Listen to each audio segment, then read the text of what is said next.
Face front, true believers, and welcome to the culmination of the Samaritan Path Netflix started us down, where we recap the journeys of the Devil of Hell's Kitchen, the PI who stood up to the Purple Man, the righteous ex-con turned Power Man, and the kid with the glowing fist.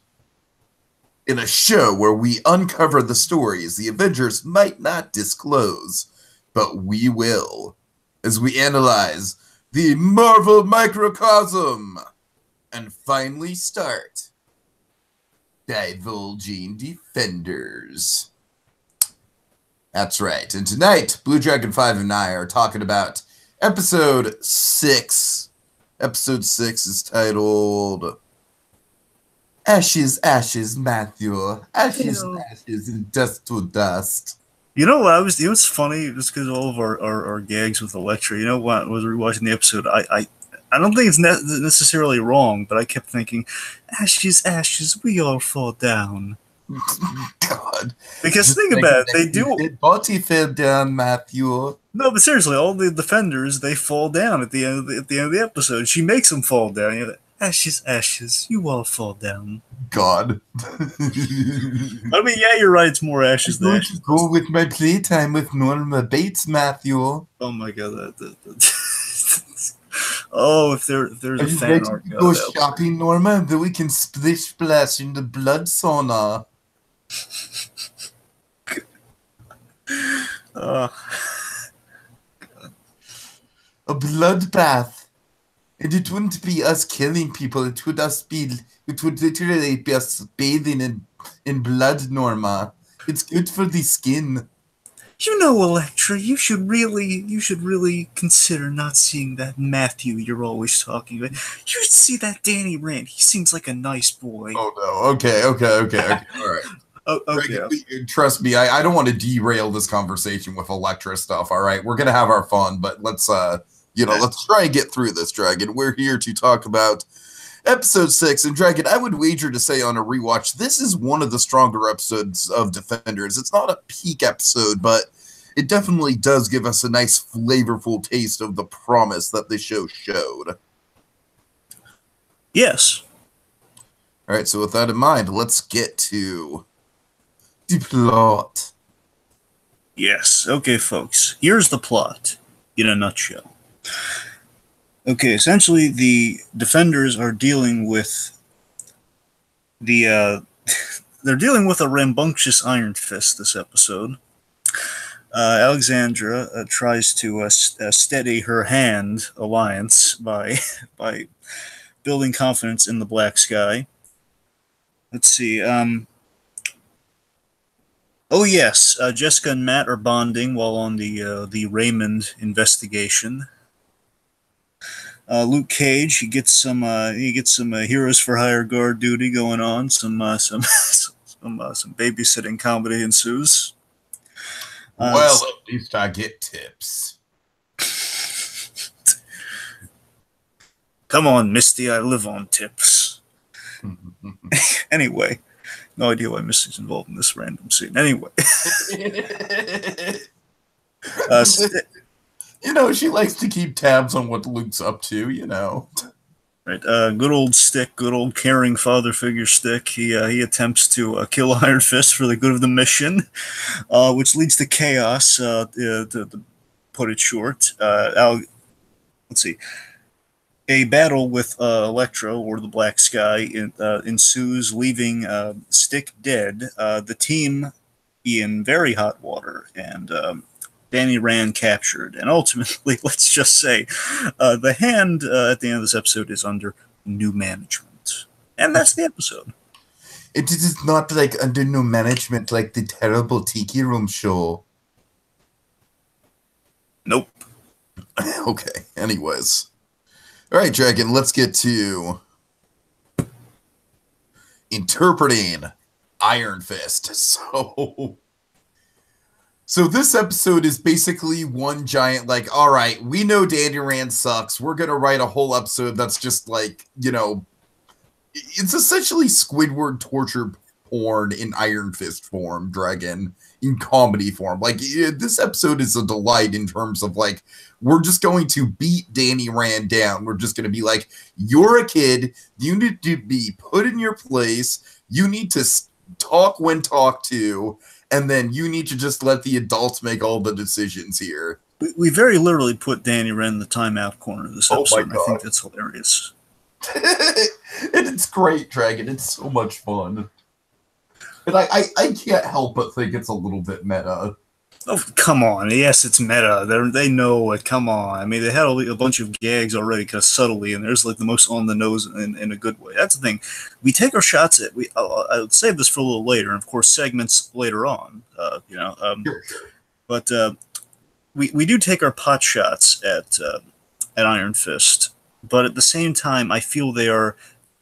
It's like an example of when you do it and it's a smart call for a show, like when you're doing it and it doesn't feel like, okay, we have to stop everything to do this. You look at it within the context of this episode, it's okay, yeah, this is a fun way of like going to fix this character, where again, I can't guarantee that the other episodes they're going to continue this path, but as it exists in this episode, it was a smart call and logically what you would do. So we do smart things. Danny Rand being put in his place and kind of a reset for him going forward.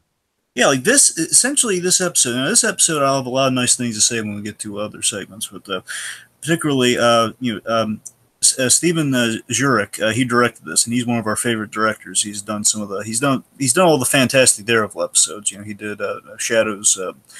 He did Shadows in Glass. That's the Kingpin origin episode, and he did 7 Minutes in Heaven. So he's always directed an episode of each series, and.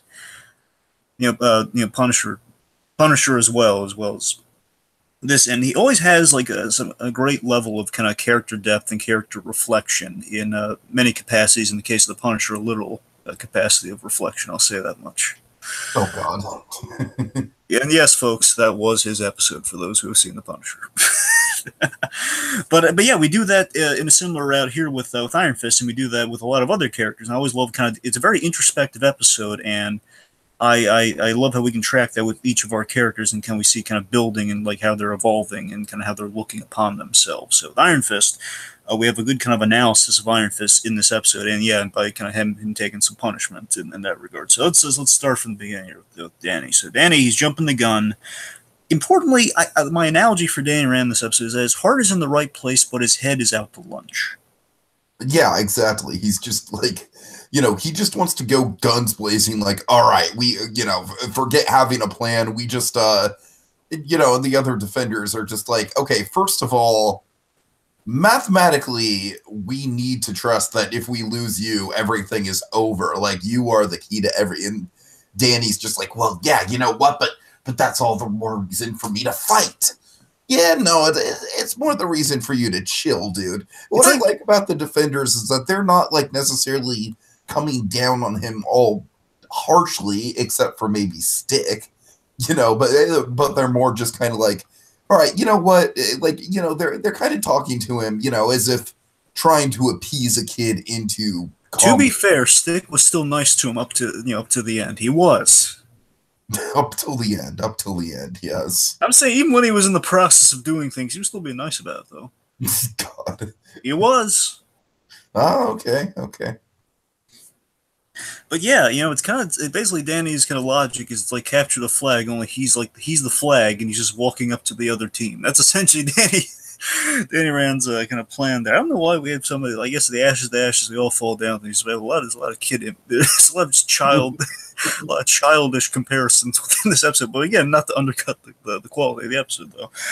I feel if you see what we've been doing with Danny, and again, I think episode 5 kind of built this up, but thankfully, I think episode 6 here we bear fruit here, where you see the seeds of Danny's mistrust, of him having trust issues with, Colleen's kind of putting some kind of vaguely Yoko-esque kind of ideas in his head, like, can you really trust these? She's not saying don't trust them, but she's saying, can you really trust these guys? You're the Iron Fist. You should be doing this. Mano y mano.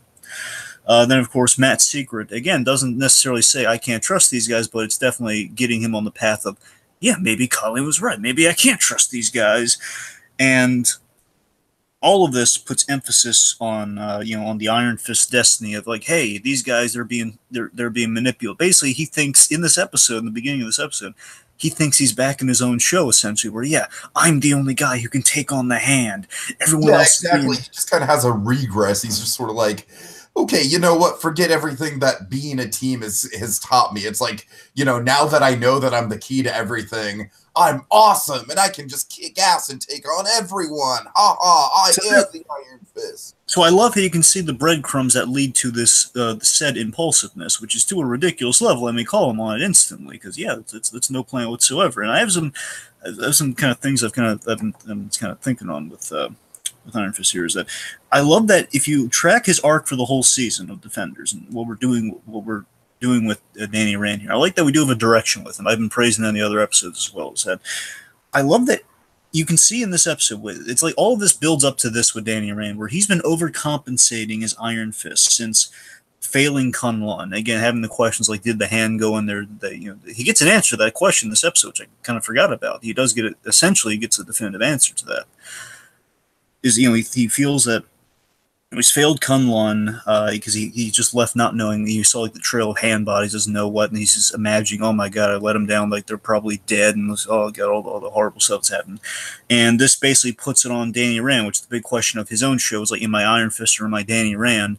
Out of guilt, he's been throwing himself in the Iron Fist, and in the middle of, okay, the war, it's my big shot, it's my big shining moment. I got to be Iron Fist here. I can't, I can't be messing around here. I destroyed the Hand. I didn't destroy the Hand when I should have. Now I'm going to do it like there's no tomorrow. So this is unwisely fueling the ego of an Iron Fist and his destiny, his quote-unquote destiny, to take on the Hand. And, these, again, like all the trust issues that are going under the surface here is like, I can only trust myself in this situation because the Hand plays mind games. These guys, surely, if they're questioning me, they must be on the side of the Hand. Mm-hmm. But I love, instantly they call him on his kind of his foolishness, and they put him in the timeout corner. And I think fundamentally the reason Danny has this, and I like that I like that sorry, my interpretation of it is that for interpreting Iron Fist is that I think the problem with Danny is that Iron Fist is essentially a trained guard and a weapon. He's the secret weapon. He's the key. He's the trained guard. Almost that the Iron Fist is a symbol, and Danny is just like at this point not ready to live up to the symbol. Yeah, that's the thing. Like, we're in the middle of a war. Again, this war has been talked up and everything, and you'll notice Danny was never prepared for a war because, for a very simple reason, Tiki, he's not a soldier for war. That's not his role. He's the guard, and they'll give him a task. Like, okay, like you can go off the reservation to do missions and stuff, but he's not a soldier by any stretch. He's not trained for a war, which ipso facto means this guy has no mind for strategy or leadership because, again, he's not trained for war at all, and he's trying to go on the front lines. Very simple. And it's kind of his fault for not being trained for war, not being able to go on the front lines. It's not like he had an opportunity to do that. You know what I mean? Yeah, I mean, again, that's kind of like a flawed power structure in Kunlun of like, hey, let's shelter our guy, and unless we're never going to prepare him for war, because hey, we're not going to let the war get to Kunlun. We just want to. We need to have the most competent. Like, when you really think about it, Danny Rand, he's the gatekeeper. And of course, the comedy of it too is that he's Sigourney Weaver's going after him, which kind of makes it very much like the gatekeeper. It's a Ghostbusters. Books out there, but I mean, yeah, he's supposed to be like the most well-trained guard who, like, again, can defend his most and destroy any Hand intruders that come along. But again, not go out there and fight like a one-man war on the Hand. He's not Batman after all, or in this case, Daredevil. He's no Daredevil. He's not the chased. The chased fight the war, and again, the room. That's the easiest way to put it. Yeah, Danny Rand's the last resort. He's not the go-to guy. He's not the chase. That's why they have. That's why it's like the chase roles. They protect Kunlun / the Iron Fist. But Dragon. Speaking of the Iron Fist, we get another great mean right hook moment with him and Luke Cage at the beginning of the episode. We do, we do. They kind of calls to mind the big hammer shield moment from Avengers. Oh yeah, kind of. And I think at the end of Danny's arc this episode, and this thing I kind of missed out on until the rewatch of this, is that he kind of gets an answer to the question of Kunlun. It's a question of, again, I don't know how literally he takes this, but Alexandra, basically, at the end of this episode, he's helpless. He has it basically spelled out to him by Alexandra that, hey, you're just the gatekeeper who doesn't get his place in all this. All right, we need you to open the gates to Kunlun. He kind of just makes his blind presumptions about the hand. The hand's evil, man. You're going to go up there, you're going to destroy Kunlun. Again, his fear is that the hand bodies he found up there were to destroy Kunlun. And Alexandra says to him, we come from the same home. Why would we? Essentially, she says, I'm paraphrasing here, like, we come from the same home. Why would we destroy it? We herald from there. We don't want to destroy Kunlun. We just want the substance from Kunlun. Mm-hmm. So again, I think it's interesting that, again, Danny kind of gets an answer to his question there. Seeming they could always underwrite it in the future. Like he said, no, she was lying the whole time. But I mean, yeah, that kind of puts his mind at ease. But now he's just in a place of, man, I really don't know anything. And again, he says he's humbled by the end of this. You would think. All right, so let's move on to unlocking Luke Cage. Well, you know what? If I'm gonna be a babysitter, then I'm gonna be the best dog babysitter there can be. And of course, the funny thing, if Luke Cage was the babysitter Danny ran, we didn't see this shot. Obviously, he could literally just sit on him. God. Could you imagine Ward being the father in this situation? Well, Luke, I just think Danny's been trouble. I love the kid, but I need you to look after him for me. Okay, first of all, that sounds hysterical, and secondly, I'm thinking Ward Cleaver along with Ward Meacham. So imagine him with a 50s pipe or something. Oh God. Anyways. Anyway, Ward Meacham tangents aside. Yes, aside. So yeah, Luke Cage. Very simply, this episode, he's the wise. We get to see him full force as the wise mentor we've been building up. Basically, he's the wise mentor who's stuck babysitting Danny, and while he's doing that, you get to see the friendship bloom, which is nice. We have I love how we pair Luke up with Stick in this episode. I love how Stick, for the most part, even very briefly with Jessica Jones, he has a moment with everyone in this episode. It's subtle with Jessica Jones, and we'll get there. But Stick kind of has a moment with everyone. Obviously, with Iron Fist, again, literally everyone turns on him, including Stick. It's like, hey, there's my hero, Stick. Nothing bad's gonna happen to me. He's on my side. Sorry, kid. You should have listened to all the people who said that I shouldn't be trusted. Now, to be fair, he is not that naive. He is questioning, you and I believe in the same. They're actually having a real conversation. But I'm building that. But essentially, it's like, hey, yeah, Stick was like the one guy in his corner, and now not so much. But yeah, with Luke, I really, out of all the dynamics with Stick in this episode, I really loved it with Luke because they're both ex-cons, and it's like such kind of out of left field. That because Luke and Stick are very much like, of course, Luke does not believe in the mystic stuff at all. Stick is very much ingrained in it, so it's two sides of the same coin. And it's kind of one of the fun things about Defenders in general is that we get to see crossovers like this that we wouldn't even picture. Like, oh yeah, Luke Cage and Stick sharing a scene together. Let's see how that goes down. I love it. It's subtle, and I love that you notice Stick kind of being the manipulator that he can be, which again we'll get some glimpses of, down the line as well. Stick being the manipulator he can be at times. He tries to manipulate Luke. He kind of teach Luke. Even he kind of tries to teach the unteachable. And then Luke Cage, he's the wise mentor. Who, again, he's out of all of them, short of Matt Murdock, he's probably the most experienced at all this. He can't really, Luke Cage would be expelling wisdom rather than taking wisdom. But Stick kind of secretly tries to impart a message of, hey, you got to start killing people. A guy of your strength, you could be very valuable in this war. And you'll notice, what Luke does in this episode, he reaffirms that no, he's not a killer, and he's not willing to go as far as Stick would like him to. And the minute Stick hears that, he concocts his little plan to, basically, okay, well, there's nothing Stick's smart enough to realize, okay, there's nothing I can say to change this guy's mind, opposed to the usual manipulation plots, but he attempts it, though. Mm-hmm.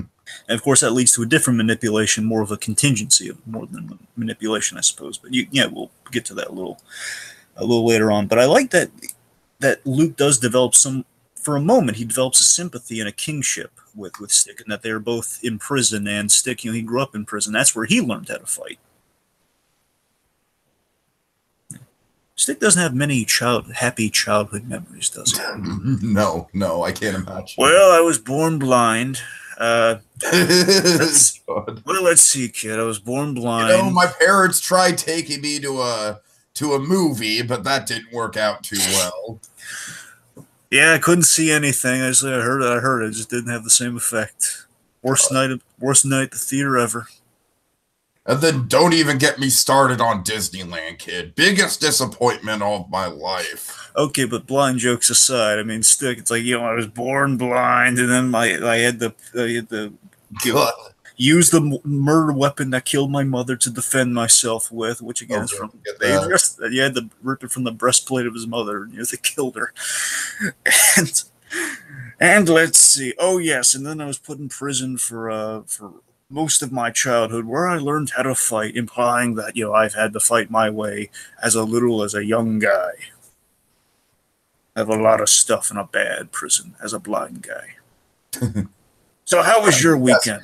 The mysticism thing with Stick has always been a fun thing to explore, of course, with Luke Cage being the most grounded of the defenders. I really love how we utilize that. Luke is taken out by this mystical stuff. He's taken out by the mystical stuff, or like something vaguely mystical with the incense. And I love that what that intimates is that Luke, he can be in the midst of this hand conflict, as we've been continuing to say with Luke. Again, Luke sees that that the hand is not to be trifled with. Even a guy who's bulletproof and with the unbreakable skin, he can be hurt in this, and he can be surprised, and yet through mysticism and the mysticism of the hand generally, and the mysticism of the chaste, where despite these guys will find a way. And I think I forgot to mention this in the last episode, but even when he was fighting Whitehead, and I really should have mentioned this last episode, with Whitehead was putting up a really good fight with Luke, because he knew all those nerve attacks. And again, despite Luke having unbreakable skin, you get a sense if Whitehead worked on Luke a little bit longer, he might have really been able to do some damage. Mm-hmm. These guys they're full of surprises, and with that incense thing, summarizes that Luke is in uncharted waters where anything can happen. You can even take down Luke Cage. Yeah, nice thing to kind of chart going forward with the next two episodes. See how much you can really break the invincible man. Certainly. All right. Okay. Next, let's go to. I am going to investigate Jessica Jones because she seems like she is flirting too much with my Matthew. Let me put on my little Sherlock hat and I'll do the investigating, Matthew. Look at me. Get too close to Matthew. Matthew, look at me. I'm a detective. My little Sherlock Holmes hat, and I have my little spyglass. Look at it. And she'd also have a mustache dragon. She'd have like one of those like mustaches on a stick. You can be my blind Irene Adler. Oh my god. Okay. Anyway. Every one of these title cards is just going to come with an Electra skin, which I'm sorry. We have to backtrack a little. No, I'm just kidding. Let's keep going. Okay, so Jessica, I think she probably has the least to do in this episode, but she still gets some good stuff, especially with Survivor Thailand first boot John Raymond, and kind of, she's with the family, and she's like, look, I know your husband didn't get to win Survivor like he dreamed, but thousands of people apply. All right. Look, okay, getting off of the Survivor reference. Yeah, but seriously, it's good when she's kind of using the information she has about Matt. But of course, she's freaking Jessica Jones. She's the Marvel Cinematic Universe's greatest detective. She can piece together anything. So it's nice that she uses that in a very humanistic way to kind of bring the Raymond family closer together. Yeah, she has the most growth in the episode. Well, she doesn't have as much to do as the rest of them. I think out of all of them, she has the most character growth in this episode. Mm-hmm. Out of our four, not counting the hand. But even so, I don't know. She goes long. For Jessica Jones, she goes a long way. And again, as we tracked before, she's usually been like... Toes, I grow 2 inches. God. Anyway... in the past episode, the way we've been tracking, she's been like a step or two behind Luke's arc. In this case, she's kind of going a little more forward than Luke kind of stalls in this episode, not in a bad way. Just kind of he's babysitting, he's kind of off duty, and that gives her a chance to catch up with her character growth. And yeah, she's coming around this episode. She's warming up to the And this is gang. the first episode that she's kind of coming around to Matt. Like, hey, this guy might not be like a stalker creep after all. Yeah, like she has, and again, she's used to that type of guy being in the PI game. She's seen all sorts of creeps like that. So again, she would write off Matt Murdock initially, like something like that. And I love that she has these little moments with all the characters. So again, subtly, what we're ushering in with Jessica here is that hey, she is coming a long way. She's making friends here. Again, she's very, very much not. She's very much against getting friends and making connections, where she has a little moment with Luke Cage reflecting on like, oh boy, it took all of this to get us to see each other again. Oh. I love that she took no pleasure in punching out Iron Fist. I love that she said sorry about this before she knocked him out. I thought that was a good moment. It's a little moment. Again, there's a bit of that. We've been tracking. It's not as unfortunately, it's not as prevalent as I might have liked, but I think it might be a bit of a missed opportunity. But I like that it's in there a little. That again, Jessica Jones lost her brother, and Iron Fist is definitely kind of the rambunctious younger brother, kind of pseudo type. That's true. Yeah, I agree with you. It probably could have been used a little stronger than it was. I think they could have gotten away with it too. I really do. But despite and again, with Jessica Jones, and I like this. Overall, I like that we didn't dwell because I feared on the rewatch that we were going to dwell on this more than we actually did, because I was really fearing this in the 5th episode when we were getting into it. But no, they didn't dwell on the whole secrecy of the Electra thing too long. It was like in the opening. No, they really did. I mean, it was kind of neglected to episode 5, which is why I feel like episode 5 is probably among the weaker of the episodes. Where that's kind of the more cliche sort of like layer reveal kind of stuff. Sure, but yeah, we'll get into some another weaker episode. All right, give me 1 sec. Oh yeah, sure. How much more do we have of Jessica? Do you have Yeah, I got some stuff on Jessica. Just want me to keep going with it. All right. So Jessica, despite truth and betrayals being a big thing, with the PI, again with all of her PI experience, she really warms up to Matt despite all that. Because again, like she's the one kind of speaking of truth a little bit. By no means is she a Wonder Woman where truth is like a big deal breaker. But again, like she picks up on that sort of thing. Okay, I can't trust this guy. Like when she tells that someone's lying. We had a nice moment where Matt, of course, he can biologically tell if someone's lying. With the built-in lie detector. In her case, just because she can read people real well. When we make that delineation, we kind of read that into the character growth too. Where again, she warms up to Matt because of that almost sixth sense that she has. We're just kind of reading. Okay, this guy's not a bad guy, and again, he hid things for the greater good. Despite being really at the beginning of this episode, she's a little off. Out of all of them, she's the most offensed by if you leave one more thing, I'm gonna punch you till you see again, Murdoch, or something along those lines. I think I'm thinking of an earlier episode of that quote, regardless.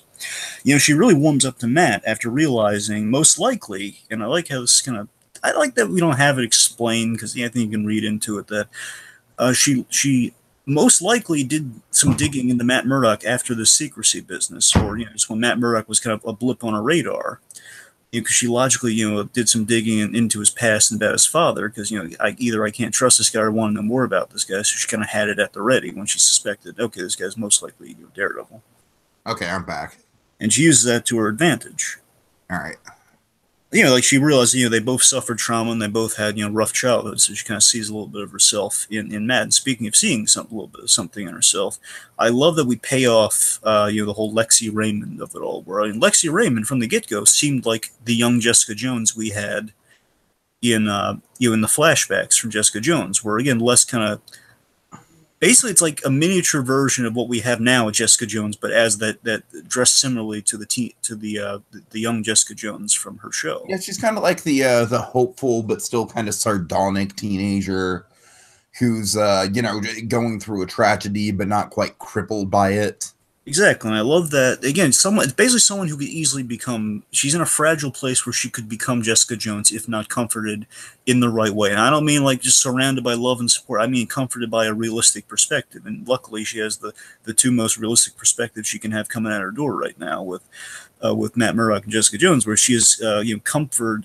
I love how Jessica comforts her, via Matt's deep connection with Jack Murdoch. She uses like another really compelling fatherly story, you know, between Matt and Jack, and she uses that to parallel what Lexi's going through. I thought it was a brilliant thing in the writing, and I thought it really, again, in this scene, it kind of bonds the two of them without, you know, just kind of spelling it out.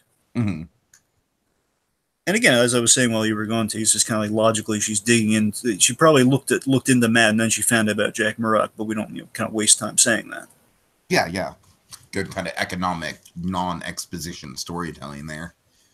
Yeah, right. And one last thing is that too, with the little stick moment that she has with him, is that I like that Jessica, she attacks Elektra after after what happens with Stick, because it reminds her of failing the architect. It reminds her of failing John Raymond, and that's just, again, it's not really a connection with Stick, but it's still like a connection with just, you know, because John Raymond, he wanted to be on Survivor, and he got booted out first, and then he got killed. Man, can this guy take a break? We need to do something in his honor. I was saying it was a small bit where, again, she, you know, Elektra was there, and the reason John Raymond offed himself. So, you know, she's the fact that she's. I'm sorry, Greg. I'm making more Survivor references than usual. I don't mean to. Well, you know what I mean. Like, she sprung right into action the minute that happened. Oh, okay. That was nice. Okay. All right, so let's get to discerning Daredevil. And if you write off his name, I will kill you. And I will go split you trash. You don't just write off the name of the devil of Hell's Kitchen. You don't just joke about that kind of thing. I take it very seriously. Dragon, I'd like to think that that's literally the only reason why Elektra killed Alexandra. It wasn't any of the built-up tension. It wasn't getting her own identity back. It was just her disrespecting Matthew. Anyways. Anyway. All right, I promised you a skit every title card, and damn it, I'm going to deliver on that. Go ahead. So, okay, so Matt here, again, just kind of factoring the stick of it all here. Matt is reluctantly, at the beginning of this episode, he's reluctantly making leadership calls, and, you know, he's grilled for secrecy, very, you know, leader problems of a team. And again, like, he doesn't want to lead this team. He doesn't want to admit that, you know, they're in a war. Like, again, he'll participate in it, but he doesn't want to admit that he's kind of playing in the stick's hand after all these years. And again, like it or not, he's still, you know, he's involved in it. I forget who assigns the task of what we're doing in this episode, but I think it might just that they came to it by their own, because I know she mentioned John Raymond, so I think it was probably everyone else had their own assignments. But you know, however it went down, we see with Matt at the beginning, though, and on one glance you could look at this as Matt kind of not learning from his mistake, but at the same time I kind of looked at it from kind of like I didn't curse the darkness on it. I saw it as Matt, Matt goes to his apartment, and last episode we ended on Elektra taking a nap in this comfy, cozy little bed. It's not fun like this, he's splashing in the bed, but it's cozy. You know, she's essentially, you know, she's napping in Matt's apartment, and Matt knows that, okay, someone's been here, and he presumes Elektra. So he's on the scent of her in that case, and he doesn't mention that. And again, you'd say, oh man, Matt, you're not learning from your mistakes. But I read that as this is Matt secretly holding out hope for Elektra. And on the rewatch of this episode, what I love about this, Tiki, is that you get to see an arc for Daredevil in this episode of he's holding out hope that he can get to Elektra. At the end of this episode, he realizes with the death of his mentor at Elektra's hand, I can't win her. He realizes that she made that choice, and it wasn't the Black Sky. Elektra made the choice to kill Stick in that moment. Mm-hmm.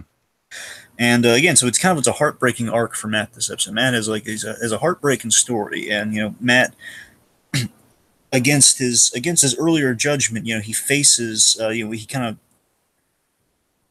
against Matt's earlier judgment in the series, you know, he does end up bonding with the Defenders, which of course kind of leads to. I also like how, of course, the main thing is him developing the bond with Stick before he goes out. Sure.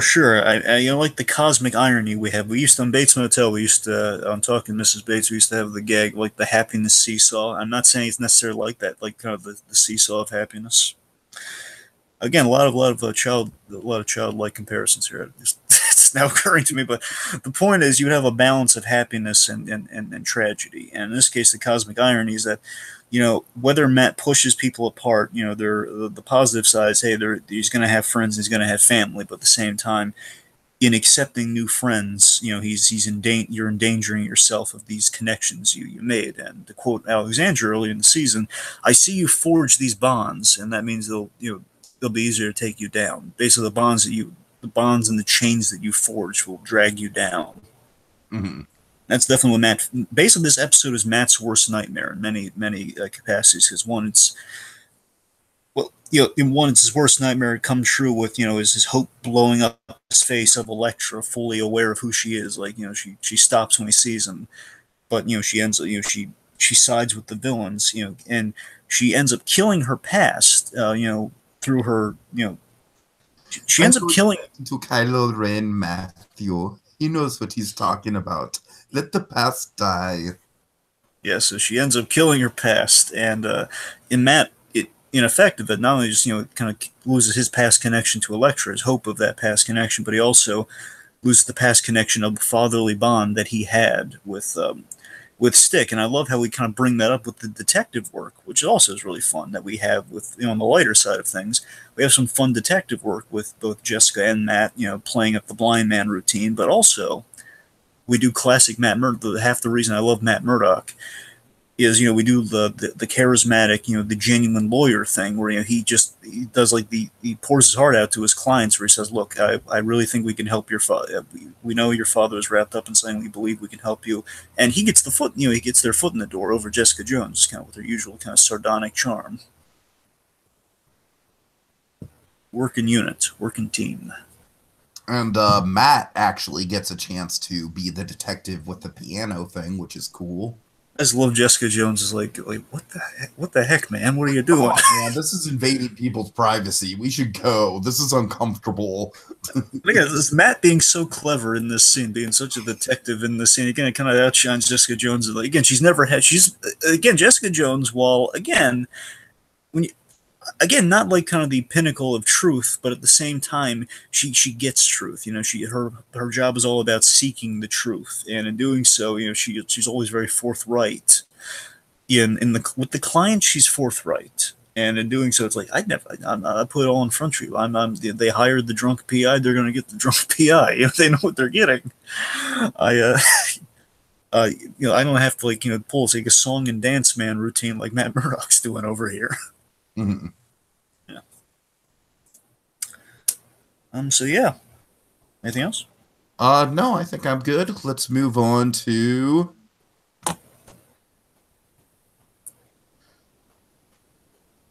fingerprints of the hand, Matthew, because Matthew, look what I drew for you, and I used the blood, and I did the little finger paints. They're all happy. Look at the smiley face. There's you, there's me, and on the floor there's Mommy Alexandra, and over there's Danny, and he's looking all shy because I like him like that. you like his stick, Matthew, because he don't have a hand and he can't do the hand fingerprint, Matthew. And Luke Cage is outside the house because he Luke Cage is outside the house because he's kind of scary. Okay, these are the ramblings of Mad Men, folks. Anyways. Well, you just put a depressing filter on it all just now. So, I thought we were being whimsical, but okay, fine. Let's talk about the fingerprints of the hand. Alexandra is most definitely kind of like, she's at the most desperate right before she goes out, but she's also the most fierce right before she goes out. Dragon, one of my favorite moments is how Murakami, who sucks, we've already, would you like to say how much Murakami sucks, Dragon? Yeah, sure. Murakami, he just, oh my God, he I was about to get into a lecture rant, but he doesn't deserve it. He doesn't deserve it. It's Murakami. No, Murakami most definitely doesn't deserve any Elektra love. No. The point is, no, not love. I just mean even Elektra saying anything to him. But Murakami, he's the only thing we can say nice about Murakami is he's willing to get his hands dirty. I guess that's like the only thing. He's like, hey, I'm the guy who puts the gloves on menacingly. That's all I'm doing here. It's just Murakami. Bukudo, meanwhile, is just kind of like the passive aggressive. Like, look, but I don't like any of this. This is just a bad situation. You guys handle it. And Bukudo, I think you do a far better Bukudo than I could ever dream of. But Bukudo, he essentially, I came for you, Colleen. Essentially, Bakuto, he's the guy. He's like the rule book guy of the hand, saying, "We don't do that at the hand." This is not about honor. This is about sticking to the hand. And I just, for some reason, I just say the word calling really good in Bakuto speak. Okay, so let's breaking down. Well, let's address the hand broad spectrum, and we'll break them down individually real quick. I'm sorry, really quick. I love Madame Gao's moment of sticking behind Elektra in that moment where they're all kind of, Bakuto and Murakami are kind of wavering. Madame Gao, for everyone's own benefit, she's like, this is where we need to stick together more than ever. Yeah, everyone shows their true colors. Their cards are on the table in this episode. But broadly looking at the hand mission here is that the hand is all about serving life.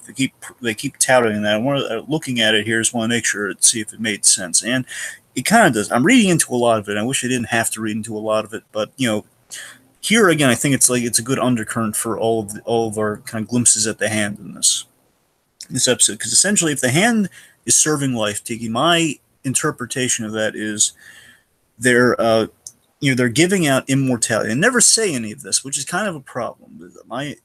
The impression I get is like, okay, so if we're serving life, that means with the substance we give out immortality. We thin the herd with all like the past disasters that Stick has talked about, Pompeii and such. It's like, okay, we thin the herd, and the idea is like the people we deem worthy will bring back to life. They'll run the place, and again, it's not just bringing people back to life. We'll have people running the world to, again, ensure that like the best world exists, so we would serve life as well as be the purveyors of life. And of course, the hand, seeing classic Marvel kind of Marvel villain 101, as Alexandra kind of says in this episode, both sides see themselves as the good guys, and they see themselves as like, hey, we would achieve our goal of serving life if these wars didn't break out, and that's why we've had so many natural disasters. You ever think of that? The chase. Maybe it's the chase's fault. You ever think of that, Danny? God. Yeah. It doesn't go that childish and immature, but yes, essentially. But of course, Murakami, like, at the end of the day, he's the guy who's getting his hands dirty. That's really what his big reveal is. Like, hey, I'm putting my gloves on menacingly. I hope you enjoy your last meal. Subtitles. Ooh, I'm Murakami. I'm all subtitles. Look at me. God. But come on, that's what Murakami is. He's the scary subtitle guy. It's what he is. Yeah. Anyway, Gal, we see Gal spots the weakness. I believe that's a scene you're really, really kind of hitting on, Tiki, is that after a scene where she's sucking up to Alexandra as per usual, speaking of friendship, we see Gal's colors, and that Gal is, and Tia, and you look at the broad spectrum of all the Netflix stuff we've seen with Madame Gal. Look where we started with her, look where we end on her, though. It's kind of sad where you see, like, she's this very honorable, respectful, like, woman that commands respect from Wilson Fisk. And we get to her now, and she's shifting sides a lot, and she's planning coups. Like, she's the one organizing the coup against Alexandria. She spots the weaknesses. Like, she'll turn on people on a dime, and like she'll flip flop sides. And we definitely. But she's very convincing at it, and she's very effective at it. So that still makes her a formidable threat. You know what I mean? You're right. That's a to it. I'm not saying that in a bad way. I'm just saying, it just shows you like how different. Like, again, we kind of pegged her one way, and we just see, oh my god, she ends up so different. And Alexandra, of course, Alexandra and Elektra are kind of the meat and potatoes of all this. So Alexandra, I think this episode she sees an empire slipping away from her. She capitalizes on her bond with Elektra, kind of the mother-daughter thing that we've been building. So I like that we did pay that off here. I did read some things into this, but I think in some way.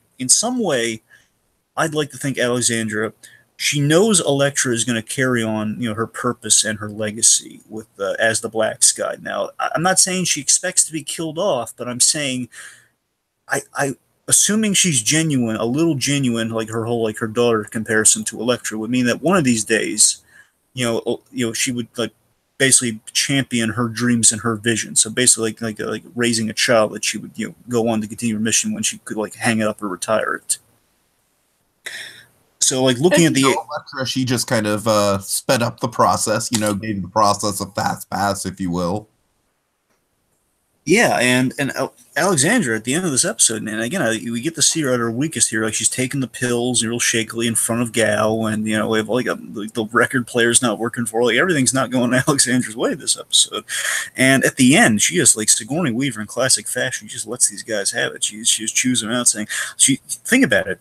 If you're Alexandra, you're surrounded by doubters and backstabbers out for themselves, and again, I would like to think, and I'm reading into this, I'd like to think with her demise, with Alexandra's ultimate with her ultimate demise, I'd like to think that, one, poetically, I love that her demise is her own belief consuming her completely. Is that she, throughout the whole season, she's been saying, the black sky is our path, the black sky is our destiny. Essentially, the black sky is the Iron Fist for the hand. Uh-huh. And, again, this is our destiny. We got to put all our faith in Black Sky. And again, in putting all your faith in Black Sky, that being her undoing is very poetic in that sense.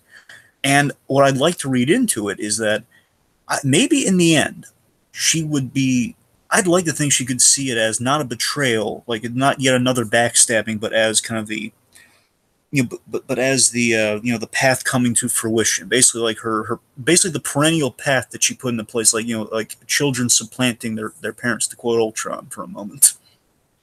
Well, perhaps if anything else, it could be like a pleasant subversion of her expectation. Like, oh, if I have to die, at least I'm dying knowing that my surrogate daughter is for sure taking on her own path, and she's going to be successful at it, and she's going to be effective and ruthless at it. Exactly, T. That's exactly what I'm reading into it. And I had no proof of this one way or another. That's why I like maybe in her final moments, that could be what's going through her head, like not being disappointed at her demise, but having enough faith in the Black Sky that, hey, even if I die, my kind of surrogate daughter here, like the thing I've hedged all my beliefs on. She does have a really good scene with Elektra where she kind of spells out that, hey, you and I are going to die if this coup happens. So if we fail in our mission here, both of us will die. And again, like, at least one of them survives over the two of them. So again, she could see that as somewhat of a victory. And again, I was calling to mind like the Ultron quote of like children's role in the Earth is to supplant them. Hence the whole grudge against Tony Stark and Ultron. Like, hey, you create what you dread, and that will supplant you. And that's kind of what Alexandra does here. Right. So with Elektra, speaking of what supplants her, Elektra. So again, for another Marvel comparison, Elektra in this episode especially, she goes through very much, as we've seen this season, she goes through like a Winter Soldier-esque mental state in 3 stages. We have the Elektra side, which is like the Bucky Barnes, like good old, the good old friend, like everything we liked about her in Daredevil season 2. So there's Elektra, right? That died. We have Black Sky. It's the tabula rasa, the kind of thing that's come back and been educated, been indoctrinated by the hand, etc., like the killing machine. That's Black Sky. What we have at the end of this episode, our big arc, is we have what I'll nickname, against not like one that sticks or anything. Let's call it the enlightened, the enlightened version, like enlightened Elektra, enlightened whatever you want to call it, just the enlightened. Make it ominous, make it sound cool. Let's brand that. I don't know. The point is, the enlightened version is what we have ultimately with Winter Soldier in Civil War, where hey, he remembers what he's done. He remembers the bad things he's done, as well as he's the same. He's the good person he's the person that we remember with all of those memories intact. But now he remembers all the bad stuff he's done too. So this guy is fully cognizant. He's enlightened, knows everything, and that's what we have with Elektra. Only difference is where with the Winter Soldier, he chooses to remain a good guy. In this case, Elektra, knowing everything now, she makes the choice to lead the hand, to be the bad guy, to buy in genuinely to what Alexandra was selling her with being the Black Sky. I mean, she knows she had this darkness in her the whole time, and now, not being a pawn, having it out of her control, not just giving into like a destiny or anything, she's like, hey, I'll choose to live up to this. I'll have all the power. Like Iron Fist realized, like, hey, I'm what they want. I'll lead the charge here. Elektra very similarly has the same revelation. Yep. Yeah. Anything you'd like to add in there? No, I'm sorry, Jay. I'm kind of hitting a sort of an energy crisis here, so. Oh, all right. Too much time on one category. Sure. So basically, she chooses to fulfill the Black Sky path, and the life over dying again. So. Okay. Yeah. just don't want this to drag too long. All right, let's move on to Excelsior. expectations. All right, so I would say out of all the episodes, Dragon, surprisingly, this one might be the one where the writers are having the most fun, because of course it's the one where we get all the meta Iron Fist kind of, like, sit down and do what you're told, Danny Rand, you suck. But then of course we also get some bold moves like Stick trying to betray Danny Rand, Stick dying, and of course the big the big betrayal of Alexandra at the end of the episode, kind of the power shift within the hand. All big stuff going on in the episode. So I would wager to say, Dragon, as much as we kind of hype up episodes 3 and 4, this actually in rewatch might be in episode 8. Of course, it's got that same director as the classic episode 8s do. So I can see its place in that canon. Yeah. I'll ask you this, Dragon, with the Alexandra thing. I don't want to touch on this too long because we've already kind of talked blue in the face about it. But I personally, having rewatched it, like the Alexandra twist because I feel like they build Alexandra up just enough to the point where you think she's about to do something, and then they totally subvert it. However, I do wish that there were one or two things with Alexandra that I wish we would have gotten.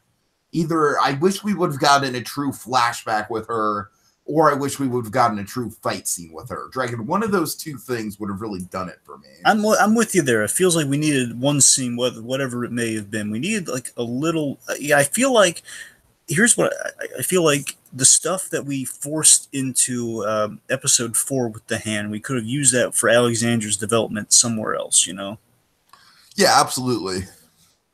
Like we could have put that in the 5 to maybe improve 5 a little bit. I don't know. We could have done something there. You're right about that. We are missing like at least one scene with. We need like more of a not an ultimate payoff because that's the twist, but I mean like a payoff along the way. At any rate, I'm not trying to complain about the twist at all because the twist is effective. Yeah, and it does get it solidly into Elektra's side as a character, and of course, not to the gold standards of something like an Eric Killmonger or anything, but instead, kind of a more like, yeah, you go, girl, kick some ass. You know what I mean? Right. Speaking of Alexandra, the opening with the. With the Alexandra and the aged Victrola, like basically the record breaking down on her, and again that's symbolic of what's happening to her and that everything's coming down around her. I thought that was a little on the nose, Dragon. I was getting at this point with Alexandra, I was getting a little sick of like, hey, you get it? Alexandra's using old technology and she's eating all this old food and listening to old music.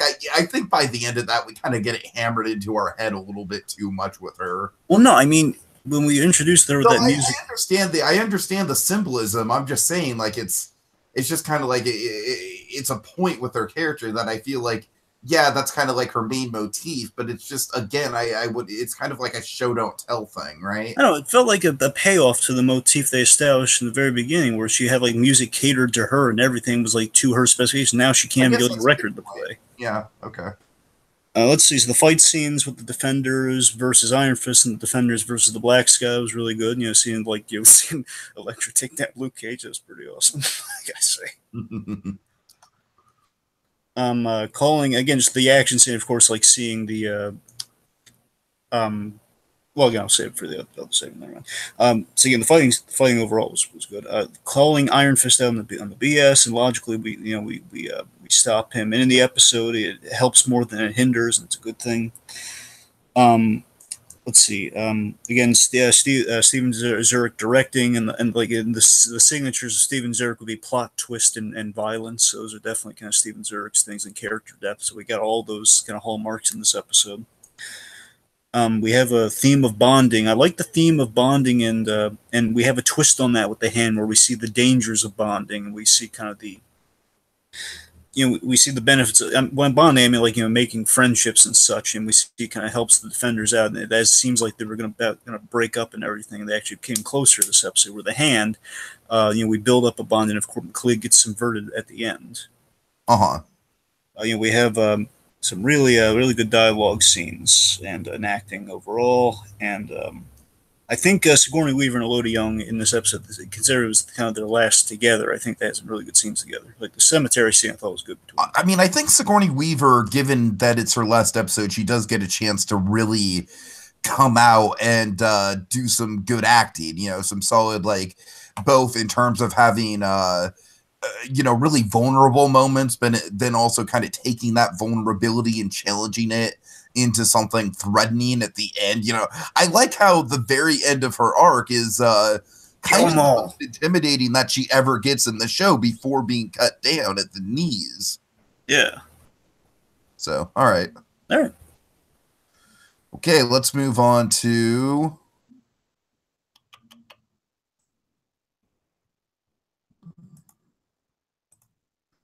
Wait for it.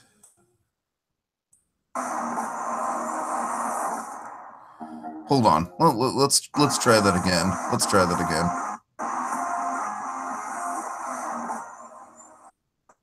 All right, there we go.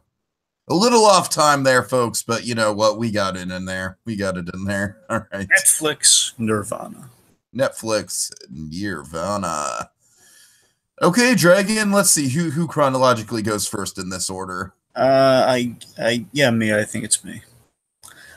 So, yes, one of my favorite moments in this episode, opposed to the mutually agreed upon moment, would be the Heroes for Hire conversation we have. Mainly, it's the scene where Danny comes to after being knocked out and basically put in the corner, put in timeout, and then we see Luke Cage in the babysitter position where he was reading like a magazine or a newspaper. I guess he just found around there. He's just killing time. And like, oh, there you go. And I love how like kind of tongue in cheek that Mike Coulter is in this scene. He's so wonderful. And again, as we've been saying this whole season, with Mike Coulter, he has been striving to kind of make Finn jump, like kind of improves the Iron Fist character in these scenes the two of them have together. And this like we've kind of always been joking, like, come on, kid, let me hoist you up on my shoulders and give you some acting boost. Yeah. And what I love most in this scene is we take a moment where, Danny, again, aside from just like Luke Cage kind of offering a little bit of mentorship here and there's a really sweet moment that screams Heroes for Hire for me, where Luke Cage kind of sarcastically, being more like a joking manner. It's not pointed sarcasm. He just says, "Yeah, like tell me, what are you gonna do? Tell me about when you." Basically, he makes a reference to like how how he got his powers. He referred at least you didn't punch a dragon to get in the heart to get your powers. And basically, Danny, I forget exactly what starts that scene. Basically, Danny goes into he actually tells him the story of well, there it was, like, Shao Lao the Undying, and I plunged my fist into his molten heart. And then Luke just cuts him off, like, no, dude, I was joking. I didn't actually want you to tell me. It's sarcastic. And that is a nice kind of consistency with Danny Rand in that, yeah, he is kind of an uncultured, like, he really doesn't know Western society and lingo and how to communicate on that level. Yeah, and then what's so sweet, and the thing I love about it is that he sees that Danny Rand's kind of bummed out, like, aw. And then Luke says, so, molten hearts, huh? That must have hurt a lot. That, to me, that's Heroes. He doesn't want to be there, but he's like, God, all right, you know what? I guess I'm going to play ball with this kid. And that's that moment just screams Heroes for Hire so much, it just delights me. Like, oh, that's a friendship between those two guys. Oh. There.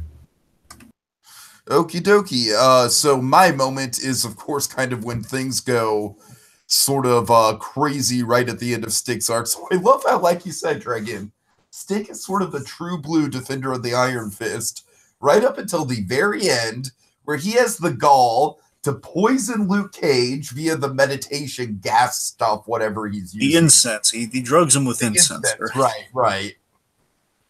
And then he's basically just like, you know what? There's a third option that we haven't been thinking of. We take the Iron Fist out of the equation. We end this war right now. You know what's funny? You know what I thought they were going to do when I was watching it the first time? I thought Stick was going to cut his hand off, cut another hand off. That's really what I thought it was going. Like he was going to cut. Again, it wasn't going to succeed. I thought he was going to try to cut his hand off, but I realized, well, he probably have to cut all the limbs off because they could probably just try to get him channel his chi somewhere else. But so I think even if you cut the hand off, they're not going to have time to figure it all out because one of them's dying and the rest of them probably not. I don't know. They could be patient. You never know. Anyway. Yeah, but to put it simply, Dragon, I really like it. This moment is just it's a fun and dark sort of twist on Stick's character where it's like, like he might be a father figure, but at the end of the day, no matter how awesome and like, yeah, this guy's exactly what I wanted from a hero, like he'll kill you in a heartbeat, and that is Stick for you. And I think that's such a good way to end out Stick's arc on the show is that Stick's he's a lovable guy, but he's a lovable old bastard at the same time. Yeah, and again, it's scary. You looked up to him, and in an instant, he was like, "I'll try again." But at the same time, I like that he was being kind of nice while he was in the midst of it. He's just saying, "I'll make it quick, kid." It's just he's saying, "Sorry, it has to be done." It's the third option. You got to go with it. And of course, we'd be remiss if we didn't mention our ultimate Netflix Nirvana moment. His name is Matthew. I feel like we've already kind of joked about it so much that we don't really need to say much more about it. Okay, let's just give it a little bit what the build-up was to it real quick. Yeah. Is that so? Essentially, this is when Sigourney Weaver has like your big moment. It's such a great. We're talking about the twist, not just his name is Matthew. That's just the carry on. The big twist of it all, and again, like the Steven Zurich twist of it all here, and it plays wonderfully, is Alexandra, after like she says, "You guys, you've been betraying me, you've been double-crossing me, stabbing me back, you've been doubting me at every twist and turn. You're like really letting them have it." And she's saying, "Now we have the Iron Fist." She's basically really threateningly, she's just saying, "I love how we pan to her," and it's like we're focusing on her. It's like, and I love you can see Elektra's the minute she says the thing, the minute she says the thing, it seals her fate. I love that you can see she disappears out of frame. It's so wonderfully shot. Is that she's saying, "Kill Luke Cage." Again, it really hurts that the first one she says is Luke Cage. Why do I gotta hurt? Come on, you just met Luke Cage. Why do I gotta name him first? Kill Luke Cage. Kill Jessica Jones. Kill the devil of Hell's Kitchen, whoever he is. And then again, she disappears out of frame and she comes back. What's so poetically and awesome about this, too, is that the weapon of which she uses here. She's like in the midst of the mid-sentence, like, hey! She's stabbed. We see blood come out of her mouth first, and right from behind, his name is Matthew. And we revealed the side. Of course, I'm sure that wasn't the only factor that went into this decision. I'm sure she probably came into it with the plan of killing Alexandra already in her head. But gosh darn it, I think the writing off Daredevil thing really did kind of cinch it for her and kind of like, all right, yeah, this woman's got to go. Well, again, it's important. You're not far off. There's the mention of Daredevil. Maverick just intimates that again, Elektra has full control over her faculties, and that she always has a soft spot for Matthew and Daredevil. So again, hey, the fact is she threatened to kill him, and you get a sense that Elektra, out of all these, she would spare Matt Murdock's life. Again, knowing who she is, like she's on top of the pyramid, on top of the heap with this coup, which is, you're right, is an eventuality. But the minute he's threatened, like, hey, even when I'm on top, I'm not killing that guy. But I'm going to give him a chance at least, and you're not going to kill him. And again, like after, and my name is Elektra Natchios. And again, it's great. The fact she kills her. Got a table turn for for her going into the next two episodes, and I'm interested to track how effective she is as a villain. As we said, folks, we've kind of been on a rewatch of this for the first time since binging it, so we're kind of rediscovering some things. Yeah, and I love poetically that she kills her with the sai, because she directed her to the bladed weapon over her trademark one, which would trigger her memory. So now she kills her symbolically with the sai, like, hey, you tried to hide who I am, I killed you, and you have blood all over you now.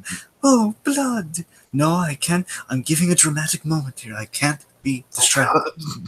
I will save it for later. Someone get some EDTA. I will save it for later. All right. Anyway. Okay, moving on. Okay, inciting incidents. Oh, look at the alien invasion, Matthew. Oh, I'm sorry, I forgot. Right. So, of course, a lot of things come to a head this episode, specifically all the stuff with Alexandra kind of, building Elektra up to be her successor, kind of gets perverted in a really twisted way with, oh, I'm going to succeed you all right in death.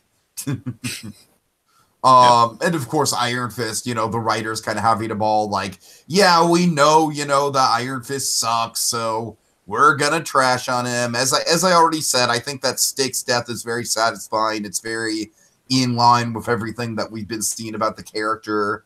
Of course, the John Raymond subplot gets niced up. Gets wrapped up pretty nicely.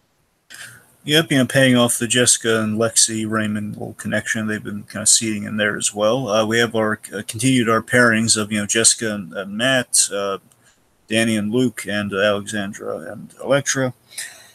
See, we have Iron Fist. We have the moment, basically the Avengers moment of Iron Fist versus the bulletproof skin. Not just I don't mean Danny Rand, I mean the Iron Fist versus the bulletproof skin effect, which of course, and this is a little detail I really loved about Teak on the rewatch. I love that. I don't know how I forgot about this, but I love that when this happens, the subsequent ringing it takes out Matt Murdock, and I love that was such a clever. Oh yeah, you're right. I'm glad you point that out. Yeah. I love that. And I love that Jessica Jones is the one who saves the day because she has to punch out Danny Rand, so she saved the day in that moment. Mm-hmm. Let's see. The father figures of basically our father figures and our mother figures both kind of get the axe this episode, but like father figure of Matt Murdock, mother figure of Elektra.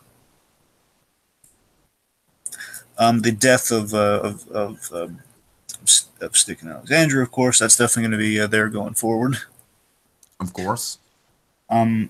Stick in prison as a young guy, learning, as a young man, learning his skills. That's where he learned how to fight. Interestingly, he learned how to fight young as he taught Matt Murdock how to fight young, which is why he was the go-to guy to call for that, for the nuns to call.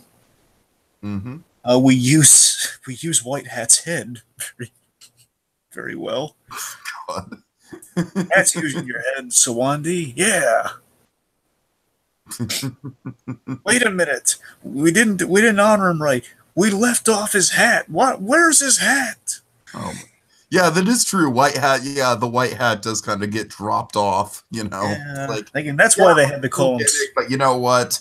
He's gonna lose his head anyway, so it's not like his hat is gonna be glued onto his head. Yeah. As all the defenders are knocked out. We end the episode with all the defenders knocked out in a building with two corpses, which is not going to end well. No. Well, I'm sure any lawful passersby are not gonna really understand what went on there. No, they don't understand. Here's what happened. So my blind mentor, he was making incense, and my bulletproof friend here, he kind of inhaled the incense, and anyway. One thing led to another, Yeah, you know how it goes. Anyway. All right.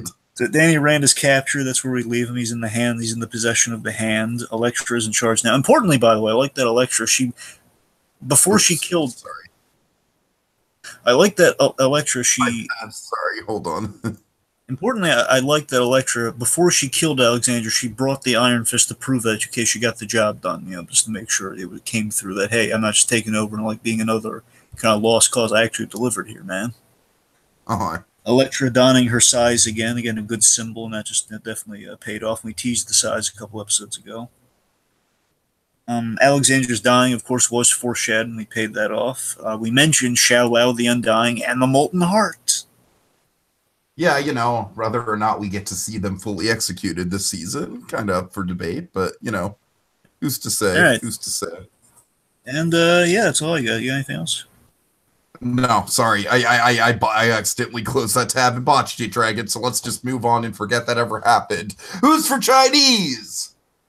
Me, I'm for Chinese. Matthew, save me a seat next to you and between you and... the orange chicken, Matthew. I'll take the seat between you and Danny. Look at me, I'm the belle of the ball. Danny is cute too. I want Danny to be my friend. Oh, don't give me that look, Jessica. You have Lookykins. Oh, God. Okay. So, yeah, simply put, Dragon, I do think this kind of came out, and I knew I was going to like this episode. I knew it had a few good twists and kind of plot elements in it. I think directorial-wise, it was very good. It was very strong. It kind of surprised me. Like I said, the thing that I personally didn't see coming was all the fun they were having with the Iron Fist stuff. That really kind of hit me out of nowhere. It did kind of live up to what we were wanting from the show, which is the characters bouncing off of each other really well. Them kind of having there. What's fun about the episode is it kind of breaks off from, the episode 2 of it all, which pairs Jessica Jones and Matt Murdock and then Luke Cage and Iron Fist together. And so we kind of get back to that after a few episodes of them together. So it's, it's a really cool kind of, we get a lot of good group dynamic. We get good pairings, and we get a lot of, really big wow moments along the way, and a lot of fun Elektra moments too. So all in all, Dragon, definitely maybe an underrated episode in Defenders, I would say. Yeah, it's definitely an underrated episode. I think it's very solid. I think it definitely improved from episode 5. And episode 5 had some chinks in the armor there. It had some faults that could definitely be. I'm going to be curious to see if episode 5 or episode 7 ranks as the worst. Well, I don't want to. Well, you'll see for yourself anyway. All right. But I mean, episode 5 had some things going for it. We'll see how they all stack up in the incoming next 2, I guess. Next 2. I mean, like I said, I'm not expecting the moon out of episode 8, but I'm expecting it to be better than episode 5 at least. Oh, sure. And so my point is, again, it shows a vast improvement from the faults in episode 5. It's very well executed. It comes come what may in the next 2 episodes. It is our. I think the best way I could really sum up this episode is that if episode 4 is the beginning of Act 2, episode 6 ends it. Episode 6 is the dramatic ending of Act 2. That, yeah. Which, again, with looking at trilogies, most of the time, the ending of Act 2 is one of the best parts of the film or the performance, wherever you're saying. And the episode artfully, I like on the rewatch how it's artfully kind of about forging bonds and the risk that comes with that. And again, well directed. I don't know where to now. Thinking about it, it's. I think technically it's behind the first 4 episodes, but I don't know. I might. It's good. I want to put in like because again with 8 episodes you kind of have to split it down the middle, and I don't like putting it like at the 5th spot. But I would kind of rank it maybe for me personally. Of course, everything's subjective. I would rank it maybe 3rd below episodes 3 and 4. I think. Actually, yeah, I think I could go with that. Again, I got to rewatch 1 to see if how true that would hold. But I think that's the ending of episode 1's really good though. That's the thing. But I mean, again, the point is we have 5 solid. We have 5 really. We have 5 really solid episodes. The first 4 and episode 6 are across the board solid. Then the end 5 so far is low in the totem pole. But it's. Again, Defenders, regardless, you do the math, you're going to see, you had 5 winners out of 8 at this point. So it's good. So again, very, very impressive episode. It was really good against Steven Zurich. Impresses as he usually does. So yeah. Yeah, good stuff. Crap. Dragon, I don't have my my outro pulled up, so why don't you riff as Elektra for a second? I just want to thank the Academy for this wonderful performance that they've allowed me to give with my fellow co-stars. With Luke Cage. Oh, Luke, look at Jimmy. So his head is so shiny, and he wore that hat that one time. I didn't like that hat, but I got rid of it. Anyway, I'm rambling. Then we have Jessica Jones. She drinks a lot, but she's fun. She's my friend. I punch her across the room sometimes, but she can just get right back up. And Danny ran, look at Jimmy. So look at how boyishly fun he is. Danny, let's go play afterwards. After my little speech here, we'll go play in the blood. It'll be fun. And I would be nowhere without my dear Matthew. Not the devil of Hell's Kitchen. No one say that. Not in the press. No one say or that. I will kill you. Because to me, and to everyone, he doesn't like me saying this because it makes him all red and embarrassed and shiny. But I just want to say, I would be nowhere without my dear beloved Matthew. And now we separate until next time, when Netflix's New Yorkers summon us to mull over the Marvel microcosm that is... The Defenders. The Defenders. Stephen, you directed the episode so well. Thank you.